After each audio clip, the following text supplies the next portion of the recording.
No canviïs de llengua. És una de les manies que tenim quan anem a algun lloc i dius, vull un cafè, què quiere? Un cafè? Sí, quiere un cafè, ja està, ja l'hem fotut. Bé, doncs el llibre que avui presentem, que és aquest, i a més n'hi ha allà, tenim tres dels autors. L'ànima, podríem dir, de la Rosario Palomino, que és de Lima, no pot ser d'aquí per qüestions personals i no ha pogut venir, però en canvi sí que tenim Matthew Tree, que és un senyor que aquest ho fa al revés, o sigui que és un anglès que demana que li parlin en català. Això fa anys que costa fer. El senyor Matthew Tree, que a més es pensava que de l'estació de Girona Sala era res, 5 minuts i poc, a peu, ha arribat enllaçat i moll, però està en plena força. Gràcies, Guillema, per aquest detall. No, explicar per si arranca allò que no tira gaire bé, ja serà animat, però s'està posant a tot, la jaqueta està ben molt allà darrere. I, o sigui, tenim Lima, tenim Londres i ara ja anem al país. Ens anem a Vilanova i la Geltrú, hi ha un noi que es diu Toni Novà, que fa teatre i fa coses d'aquestes, que és aquest senyor que està aquí al costat, i també tenim una gran actriu. Ara m'explicava encara una anècdota que una noia es diu Ariadna gràcies al teu paper de Ronda de Morosilla.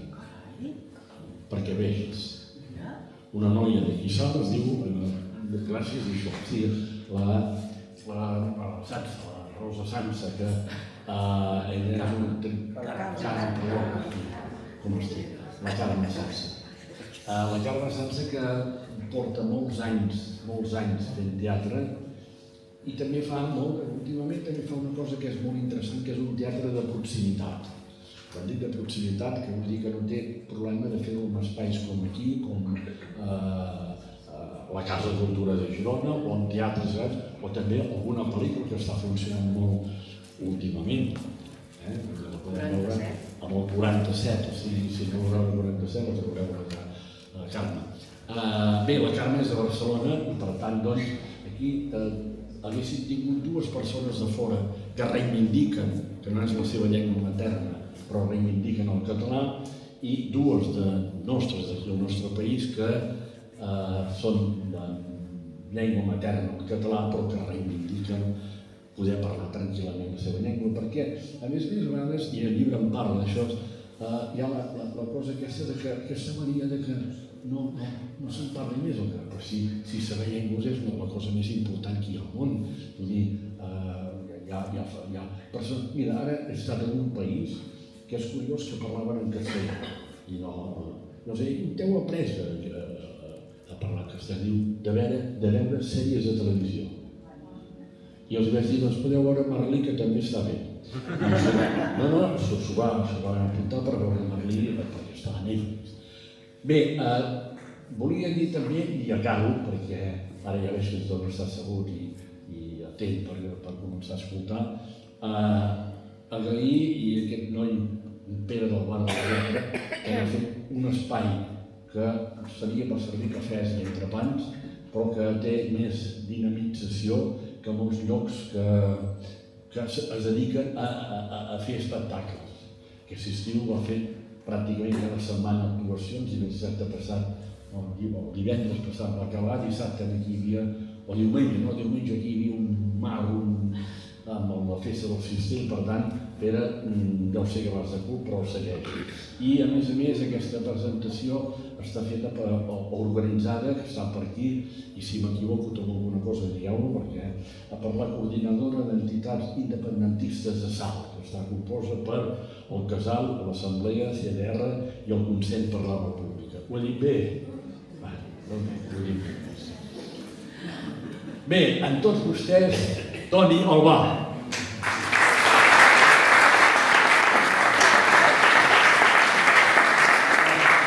Bé, en primer lloc, moltes gràcies. En primer lloc, avui és un dia molt estrany per nosaltres perquè és el primer acte que fem sense la Rosario. Bueno, la Rosario està molt tubeta, està malament. Ella ja tenia, quan vam començar aquesta història del No em canviïs la llengua, ens va dir una vegada que ella tenia un càncer i des de fa unes quantes setmanes això ha avançat molt ràpidament i ella volia venir avui perquè fa ja setmanes que parlàvem sempre hem funcionat. Nosaltres, clar, no som una associació, no som una colla d'amics units per la Rosario i per la llengua. I la Rosario ens va unir, alguns ja ens coneixíem d'altres vegades i tal, però la Rosario ens va unir al voltant d'aquesta idea i en el moment en què vam acceptar, doncs hem sigut sempre colla d'amics que anem pel país presentant aquesta campanya del No em canviïs la llengua, dos catalans nascuts a Catalunya i dos catalans, un nascut a Londres i l'altre nascut a Lima, com diu la Rosario, que és catalana nascuda a Perú. Catalunya és petitonet però és molt ampli, vull dir, les afores és impressionant. I ens va sortir la idea, o sigui, va sorgir la idea un moment, què fem? Tirem endavant, quan la Rosario el seu marit, el Francesc, ens va dir que no podria venir i això, vam dir tirem endavant i això, i vam dir de seguida tirem-ho endavant perquè si la Rosario se n'assabenta que no ho hem tirat endavant ens mata a tots, perquè és molt perseverant la Rosario. I bé, només dir-vos això, avui la Rosario no és aquí i estem una mica tots tocats, tots plegats. Bé, aquesta campanya, aquest llibre està basat en la campanya que hem fet. Una campanya que ja portem gairebé 5 anys fent, més o menys, 5 anys, i nosaltres hem sigut potser els instigadors amb la Rosario al capdavant per tirar-la endavant, la campanya, però hi ha un munt d'autors, i els autors són totes les persones que han col·laborat i que la Rosario, dia rere dia i acte rere acte, es va ocupar de prendre nota de cada un dels que assistien, de classes d'adults, de gent nascuts a fora que volien aprendre el català, etc., i els va instigar a que ens expliquessin la seva experiència d'arribada a Catalunya i al voltant d'aquesta cosa que els hi passava, que arribaven a Catalunya, se'ls ficava al cap de que volien aprendre la llengua autòctona, molts descobrint que a Catalunya no només es parlava el castellà, formant part de l'estat espanyol, sinó que hi havia una llengua autòctona, una cultura autòctona, i aleshores deien, doncs jo vull aprendre aquesta cultura. Però se n'adonaven que el dia que es dirigien amb algú en català, per el fenotip, paraula màgica del Matthew, el fenotip, l'aspecte, doncs feia que els catalans, catalanoparlants, aquells que aquesta persona havia escoltat que parlaven català, quan ell o ella es dirigien, parlaven amb aquesta persona, els demanaven una persona, els altres, aquests catalans, aquest és de fora, i els hi parlaven en castellà. Llavors, esclar, és una mena com de... tots som superindepes i tots som supercatalanistes i tal, però quan veiem una persona d'aspecte diferent li parlem en castellà. Pressuposant un munt de coses. Pressuposant, per exemple, que aquesta persona que ve pot venir d'Àfrica, d'Amèrica del Sud, d'Orient, on sigui, o de Guirilàndia, és a dir, dels països del nord, que arriba d'això, pressuposant que la seva llengua és el castellà, cosa molt allunyada de la realitat, no? Bé, Amèrica del Sud potser sí, no? Però, esclar, automàticament es produïa aquest fet.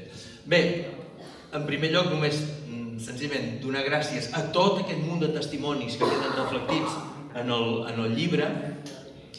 En el llibre no hi són tots. Hi ha moltíssimes més persones que la Rosario va obtenir el testimoni, el testimoniatge d'aquest fet, d'aquesta aventura, però hi ha, perquè n'hi ha molts que es repetien, llavors se n'han agafat uns quants per poder fer aquesta mostra. Bé, sempre diem una cosa,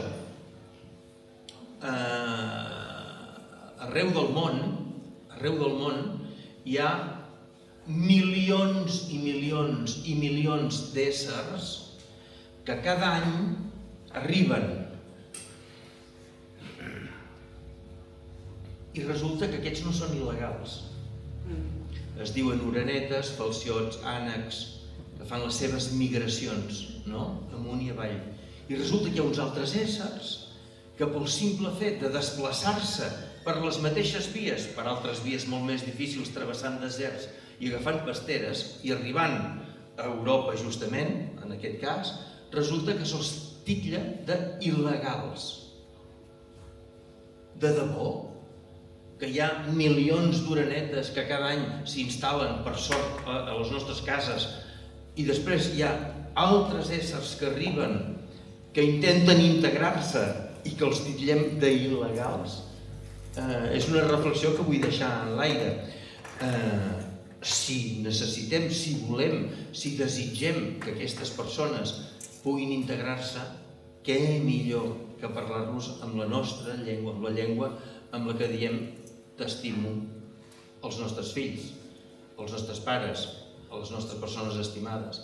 Per tant, parlar-los amb la nostra llengua, és un acte d'amor i és un acte total d'integració, sense prejudici ni pressuposar que aquestes persones no parlen la nostra llengua, perquè molts han fet un esforç enorme per poder-la parlar. Aquesta és la tasca que la Rosario ens va despertar, perquè tots la teníem, però hi va caldre algú, com el Matthew i com la Rosario, que ens digués, escolta'm, ja estic cansada, fa 30 anys que visc aquí, parlo el català amb un cert accent.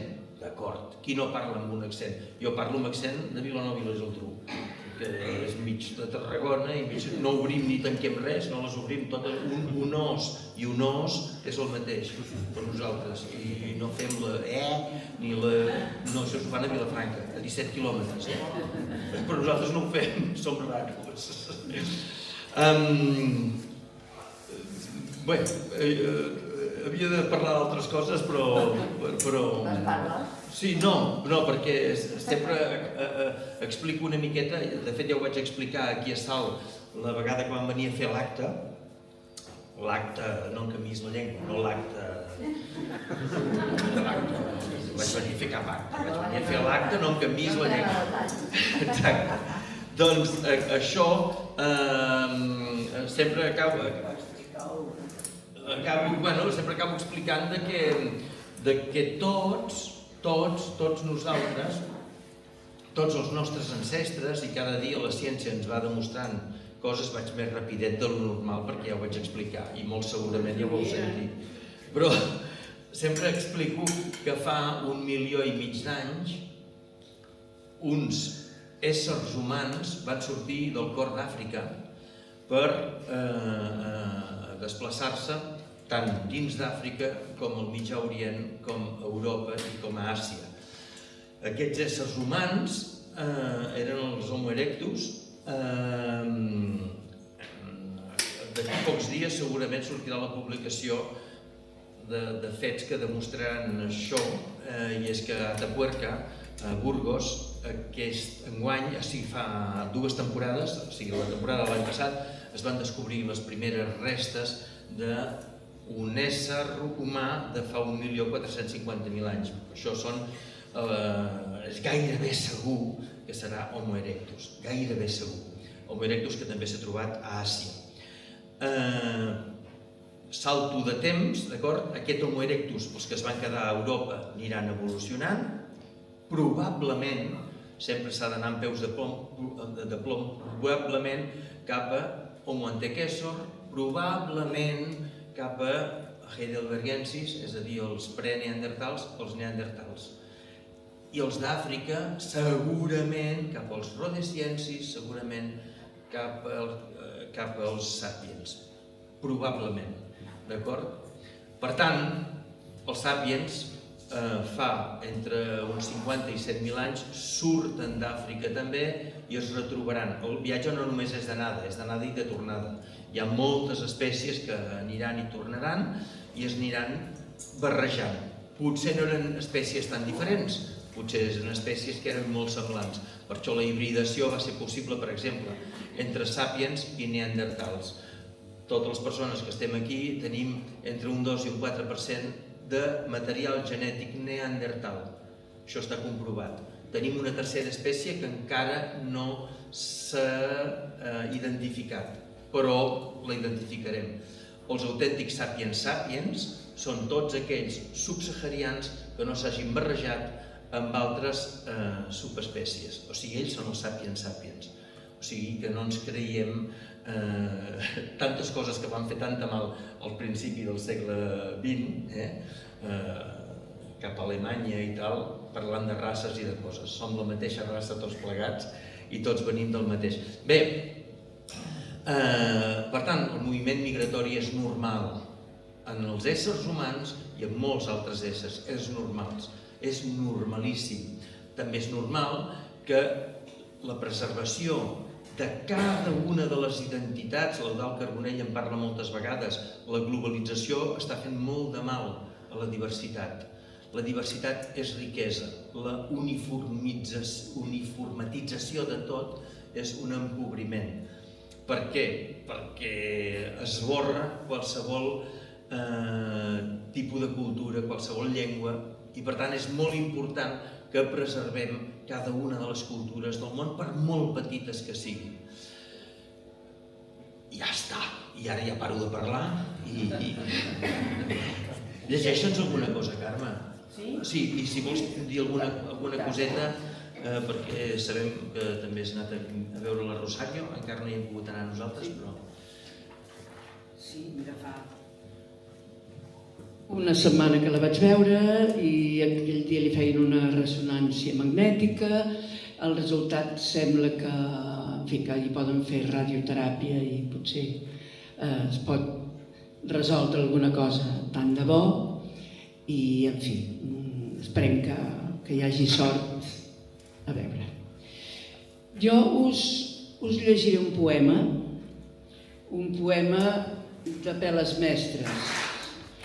Peles Mestres, que era un dibuixant extraordinari, però també va fer de tot. Va escriure teatre, va escriure monòlegs, va escriure poemes, i quan es va quedar sec i no va poder dibuixar, aleshores va fer cançons també. O sigui que un home amb molt de talent, i va fer un poema que el va titular A un castellà, i diu això: no em preguntis per què. Perdoneu, No em preguntis per què, però l'estimo de cor, la meva llengua. No ho preguntis en va. Sols puc respondre: l'estimo perquè sí, perquè és la meva. L'estimo perquè sí, perquè eixa parla és la parla primera que el son d'una non, la més hermosa, braçar amorosament, ma son primera. L'estimo de tot cor per catalana. L'estimo perquè en ella la rondalla primera em contà l'àvia un capvespre d'estiu mentre el sol queia. L'estimo de tot cor perquè en descloure's l'exquisida poncella de mos 20 anys, aquell sublim t'estimo, va dictar-me l'amor en eixa llengua. L'estimo de tot cor perquè la parlen els meus amics de sempre, els que ploren amb mi i els que amb mi riuen, els que em diuen avant i avant m'empenyen. L'estimo de tot cor perquè cigales i espigues i roselles i els rossinyols i el mar i el cel i l'aire, sos grans secrets en català em revelen. L'estimo de tot cor perquè no em trobo de més franca i més bella. I em preguntes per què? I això em preguntes? L'estimo perquè sí, perquè és la meva. Apel·les mestres.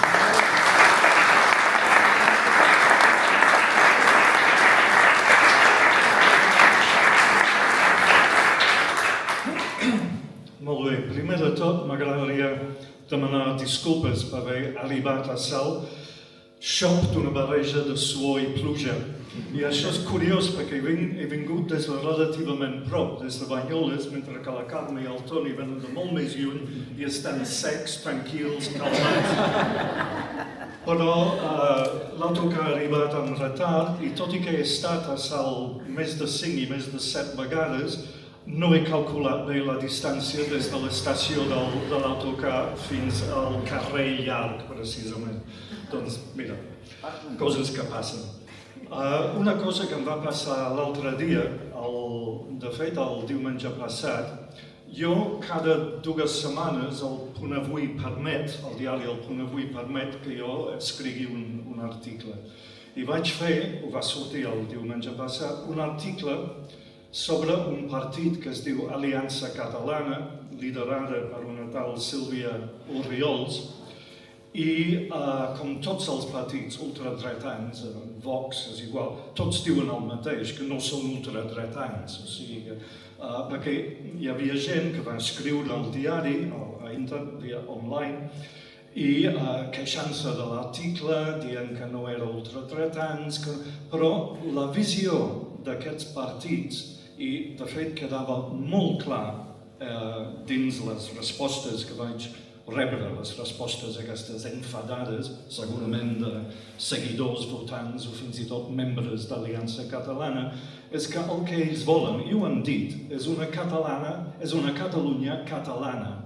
Però el que ells volen dir amb això no és la Catalunya que tenim avui. Ells volen una mena de jardí tancat on els immigrants i la gent nascuda a fora no hi entren gaire, no tenen un paper clar dins la catalanitat, dins el món de Catalunya. De fet, és exactament el que va dir Torres i Bages al segle XIX, és aquesta mena de visió absolutament antiquada de què hauria de ser aquest país o qualsevol altre país, perquè si parles també amb la Marine Le Pen o amb la Malene o amb Viktor Orbán o amb Geert Wilders, descriuran una visió dels seus propis països que és molt semblant.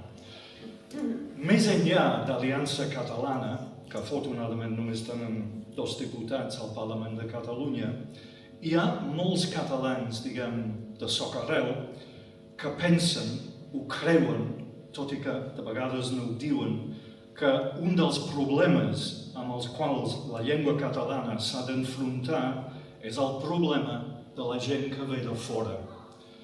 No només els europeus, que de fet, dins els col·lectius diferents que han vingut a Catalunya, de vegades els col·lectius europeus són els més reacis a l'hora d'aprendre català, ho sé per experiència amb segons quins anglesos, per exemple, que aquest és un problema i és exactament al revés. Nosaltres sabem perfectament per la feina de 5 anys que m'ha anat fent, com ha explicat el Toni, però sabem també per pròpia experiència vivint en aquest país, en el meu cas durant 40 anys, que hi ha desenes de milers d'estrangers procedents dels 5 continents que han fet molts esforços, però molts esforços, per aprendre la llengua catalana. Però molts d'ells acaben desaprenent la llengua catalana després al cap d'uns anys. Per què? Perquè els catalans de soc arrel no els parlen mai en llengua catalana, però mai vol dir mai. I aquesta negació a parlar a estrangers que han après el català, a parlar-los en la llengua que han après, és un dels perills més reals que la llengua catalana té a l'hora d'existir com un idioma absolutament normal, natural, la llengua per defecte, si es pot dir així, de Catalunya i de les altres zones on es parla català. Doncs bé, aquesta cosa de que la immigració és el problema pel que fa a l'idioma català ve d'una... no sé d'on ve, ho he preguntat moltes vegades en moltes reunions, en moltes xerrades i tothom em dona una resposta diferent. No és que volem ser ben educats, no és ben educat parlar en castellà a una persona que està fent un esforç per parlar en català. Ho diuen, no, és que això és a causa del Franco. Franco va morir fa més de 4 dècades. Franco està sota terra des de fa gairebé mig segle. O sigui, ell no és el problema, etc.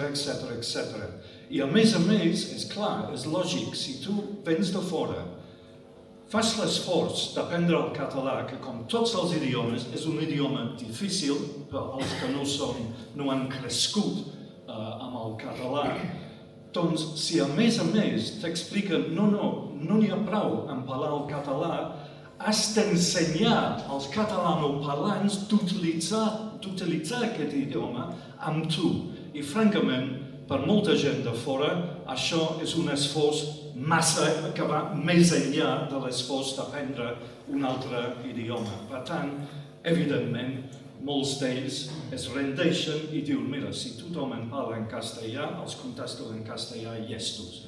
I és una cosa que passa molt sovint.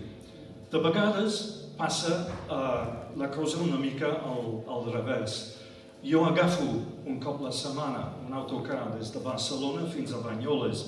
A Banyoles hi ha una comunitat afrocatalana molt important, culturalment molt important, sobretot a Banyoles. I, per tant, a l'autocar, molt a prop meu, hi havia un noi negre, afrocatalà, o sigui, català, però amb un fenotip africà. Doncs bé, ell em va mirar perquè el que volia és que jo li truqués al seu mòbil perquè l'havia perdut en algun lloc del seu equipatge i volia trobar-lo amb el so del mòbil.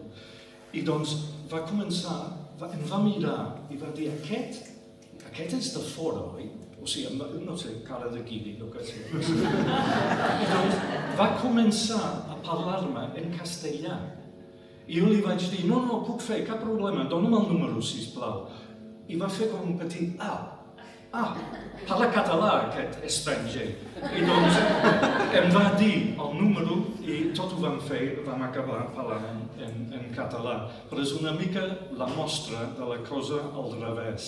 Però estic segur, si aquest noi, quan és a Barcelona, demana un cafè amb llet i li donen el preu en castellà. N'estic absolutament segur. A Banyoles això no passa. De fet, el castellà es parla més aviat poc a Banyoles, perquè fins i tot entre els estrangers, perquè és la llengua per defecte. Però, en fi, una mostra de que la immigració no és el problema és precisament aquest llibre, que té entrevistes, més aviat petites converses, amb moltíssima gent de moltíssims països diferents i tot s'ha fet en llengua catalana. I em sembla que el Guillem ja ha dit on es pot comprar, això és un anunci. En fi, plego. Si un altre poema. Un altre poema. Sí, home, sí. Ja que et tenim aquí. Sí, després. I tant que podreu parlar, ara mateix. No, m'agrada sentir. Molt bé. Bé, ara aquest poema és de Ricard Creus i està en el llibre de 36 poemes a partir del 36. Ens van prohibir la paraula. Ni tan sols podíem dir bon dia tingui. I amb les paraules van seguir els llibres. I fins ben grans no van poder tornar a llegir com cal.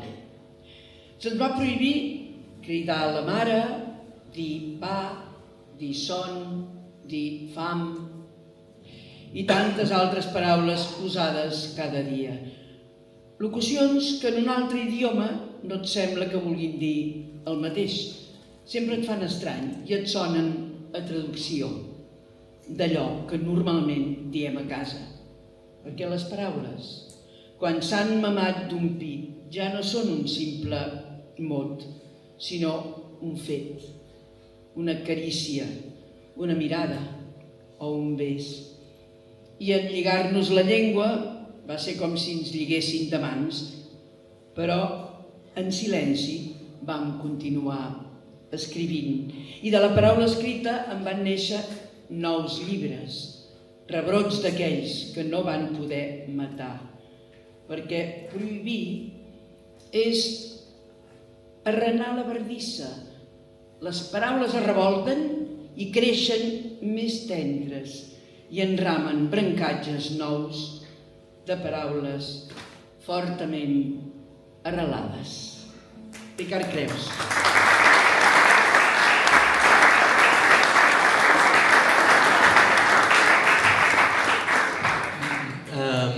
Abans de donar-vos la paraula també perquè pregunteu el que trobeu adient, la Rosario sempre diu en els seus discursos que la llengua catalana ens uneix, ens iguala i ens agermana. Això ho insisteix sempre molt ella. Moltes vegades ella quan parla s'emociona quan parla de la llengua catalana, cosa que fa que ens l'admirem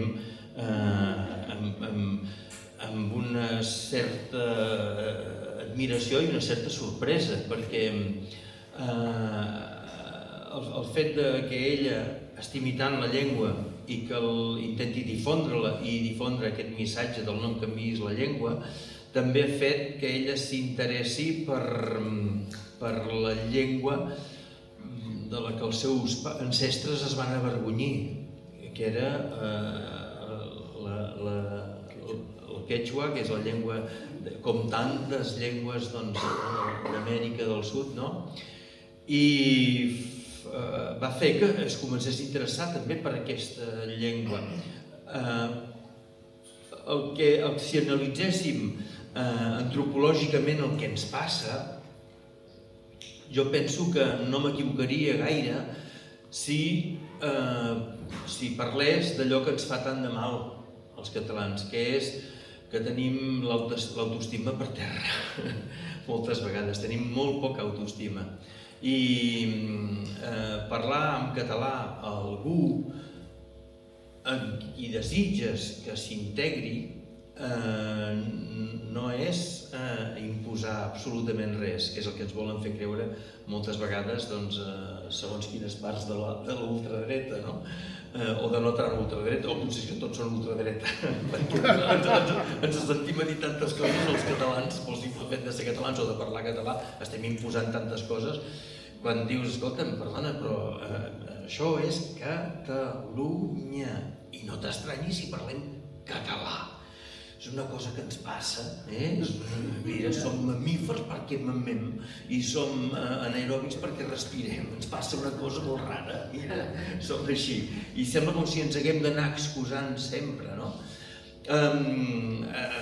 La llengua ens uneix, ens iguala i ens agermana, i aquest procés sempre hem de ser conscients que té un cert temps perquè això s'instal·li, no?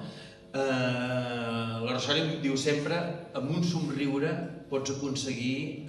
Ella és molt persistent, ja ho he dit abans, nosaltres ho diem en secret que és pesada, però és molt persistent i perseverant. Però ella diu sempre, jo pujo dalt d'un taxi i quan el taxista em diu ¿dónde vamos? Jo li dic, anem doncs al passatge de Roure, tal, i no sé què. Llavors em miren, com volien dir, i moltes vegades és, no entiendo catalán. I els hi diu, no et preocupis, jo et parlaré molt a poc perquè em puguis entendre. I els taxistes, que moltes vegades també són del seu continent d'origen, acaben parlant català. O sigui que no és que no el desconeguin, és que, hosti tu, això del català és com una mena d'abric de llana d'aquells peluts que piquen, saps? Doncs diu, escolta'm tu, tranquil, ja veuràs com mica en mica te't va escalfant la cosa. Res, només dir aquest testimoniatge, no? Avui estem una mica, jo estic una mica destarotat avui, perquè ara normalment passaria la veu, la paraula a la Rosario.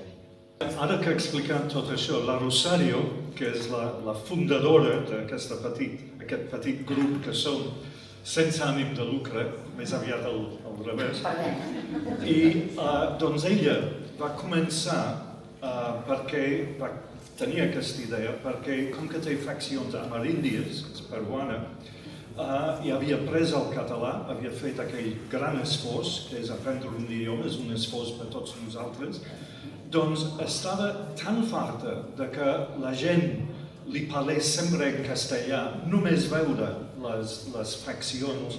De fet, fins i tot a TV3 vaig compartir una entrevista amb el Xavier Grasset, amb ella, parlant d'aquest llibre, precisament, com que estava de la salut no massa bé, doncs entrava amb crosses i anava pam, pam, pam cap a l'estudi. I un dels treballadors de TV3 la va mirar i automàticament, només veure les faccions, deia buenas noches, i ella, bona nit, etc. Però la cosa ha arribat al punt que fins i tot quan va als restaurants peruans a Barcelona parla en català i l'entenen perfectament, vull dir, no hi ha problemes d'aquest tipus, però una vegada fins i tot un dels cambrers peruans li va contestar en català. O sigui, dos peruans parlant en català, etc. En fi.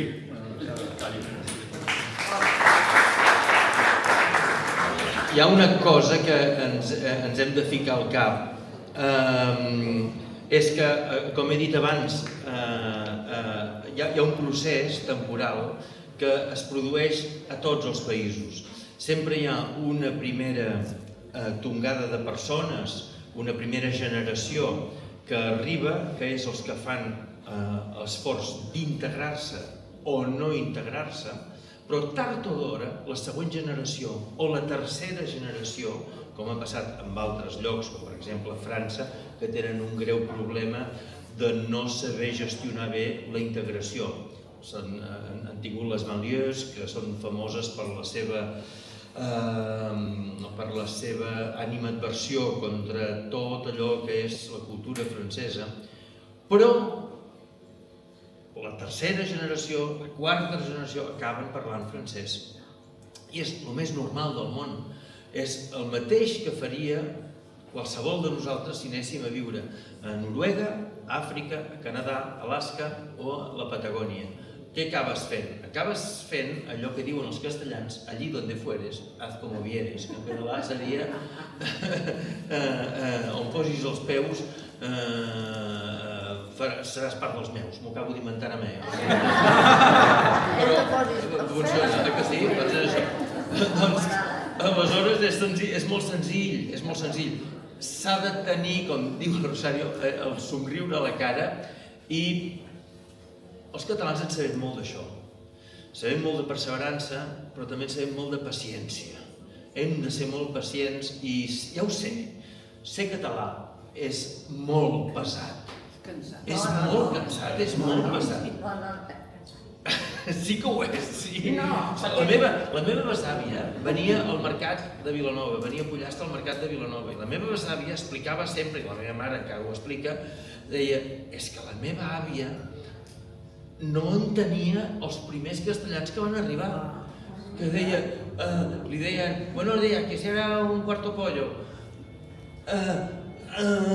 Estava com a trasbalsada i havia de preguntar a les altres parades que no enteneu, a veure què diu aquesta pobra dona, què vol? Llavors, entre totes, acabaven traduint allò que volien. Segurament el fill o la filla d'aquesta persona que va arribar en primer lloc ja devia començar, i en plena dictadura de Franco, que ja està mort, etc., fins a arribar al colmo. I és que els meus avis, és a dir, els fills d'aquella dona que amb prou feina sabia llegir i escriure, els meus avis escrivien i parlaven perfectament en català. Perfectament en català, perquè van fer l'escola durant la mancomunitat, etc. La meva mare ja no. La meva mare, després del franquisme, la guerra, etc., va haver després, ja de gran, això que en diuen la democràcia espanyola, doncs va haver d'aprendre a escriure el català perquè ell no l'escrivia bé, el català. El parlava com el parlava, però no sabia escriure el català com el escrivien els seus pares. És raríssim això, no? És una cosa molt estranya. Nosaltres, per sort, vam aprendre a escriure el català i el castellà, i el català vam començar-lo, jo tinc 63, però vam començar-lo a fer en clandestí a l'escola, els franciscans. Els franciscans, hi havia el senyor Rius, tal. Llavors, no sé com s'ho feien jo, els fraticelli, els frarets franciscans, però amb els catalans, així, sota voce, es parlaven en català. Mira, això ho has de fer així, Antoni, això és aquí, alguns en deien Antonio, perquè el meu nom estava escrit en castellà, Antonio, Antoni, això ho has de fer així, això ho has de fer així, no sé què. I amb els nens castellans els hi parlaven en castellà. Avui, aquells mateixos alumnes que acabaven d'arribar amb els seus pares des d'Andalusia, Extremadura, des de Múrcia, des de Castella-La Manxa, des d'on fos, que arribaven i que eren companys meus de classe, amb qui jo parlava en castellà, perquè sabíem que eren castellans, en canvi amb els meus amics que sabíem que eren catalans, hi havia alguna cosa que et feia intuir juguem, sí, jugamos. Llavors, parlaves amb uns i amb els altres. Com s'ho van fer aquells fraticelli, aquells capellans, perquè aquells alumnes a les classes de català semiclandestines que fèiem, el senyor Rius Vila, el senyor Joan Rius Vila, que era un llibreter, ens feia les classes en català, i ells treien les mateixes notes que nosaltres, o millors. I deies, hosti, com s'ho van fer perquè gairebé 50, dic 63, doncs imagina't, 60 anys després ens trobem pel carrer i entre nosaltres parlem en català. Perquè ells parlen en català, i parlen en català amb els seus fills, amb els seus pares en castellà. Però entre nosaltres parlem en català. N'hi ha alguns que no. Sempre n'hi ha alguns que no. Que continuen parlant en castellà perquè no han volgut... Bones persones, però no han volgut formar part d'aquesta part de la catalanitat o d'aquesta catalanitat. No han volgut formar-ne part. Doncs, escolta'm, hi ha, com diu la Rosario, hi ha immigrants, que és una cosa passatgera, temporal, que deixen de ser-ho per acabar formant part de la nostra societat. Després hi ha immigrants que continuaran sent immigrants perquè el seu desig és tornar a marxar.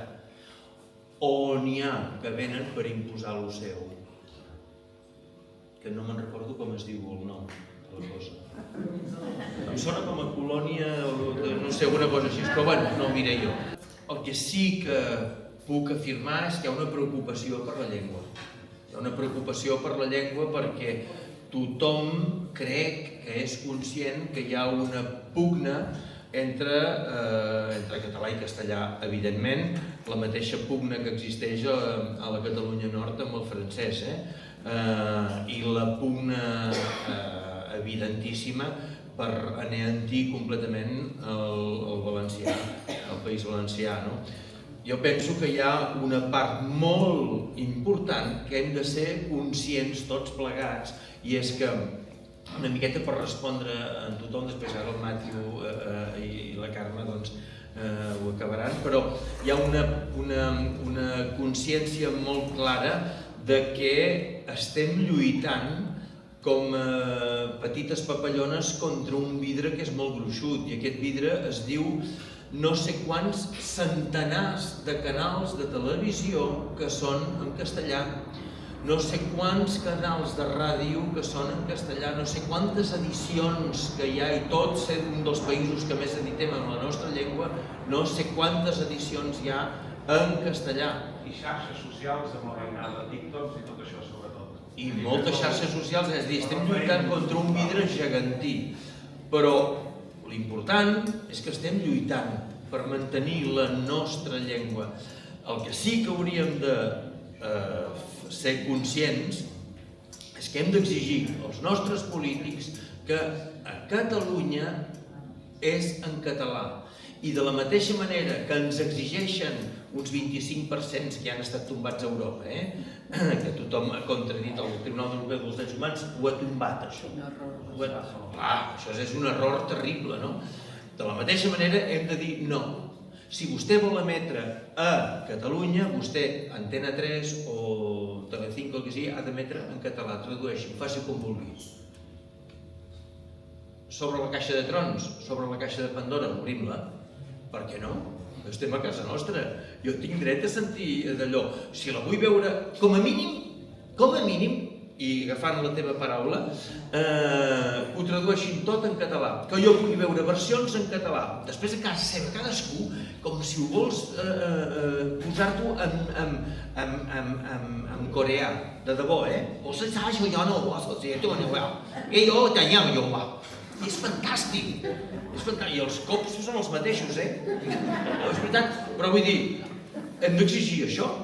És que, perdoneu, o sigui, si us imagineu que, posant pel cas, i no és un bon exemple, que Anglaterra, imaginem que Anglaterra, d'acord, els posessin el 90% de sèries en alemany. Per posar dos estats, no parlaríem de les llengües autòctones de cada lloc, però imaginem això. Que ens sembla absurd? Doncs això estem vivint nosaltres, siguem-ne conscients. I ho dic amb un somriure, però la cosa hi és. Per tant, hauríem d'anar... No, el 25%, no, perdoni, vostè tal... I jo, amb tot el bon rotllo del món, quan els senyors de Vox surten a l'estrada i comencen a parlar en castellà, tancar micro. I punt! I punt! Qui és el CDR que és dels extremistes? Jo encara ho soc més. Ja ho veuríem. Jo encara ho soc més en aquest... Ja ho veuríem. Si tu ja fas més cara de terrorista, dona. No, però de bon rotllo. Però dir... Sí, home, jo tot el... I què estem fent aquí? Doncs abaixant el cap i fent sempre allò que fem sempre, de la Ramoneta i l'acompanyant, no? Doncs aquí estem, Primer de tot vull donar les gràcies a Antoni, Matthew, Carme, a Rosario, per haver vingut, per haver disfrutat aquest moment.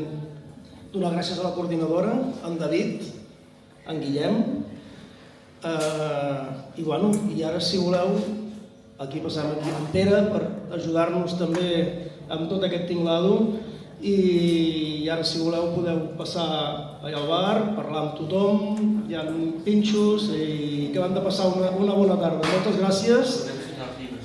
Podeu signar llibres allà també i fem-ho més distès. Moltes gràcies a tots per haver assistit.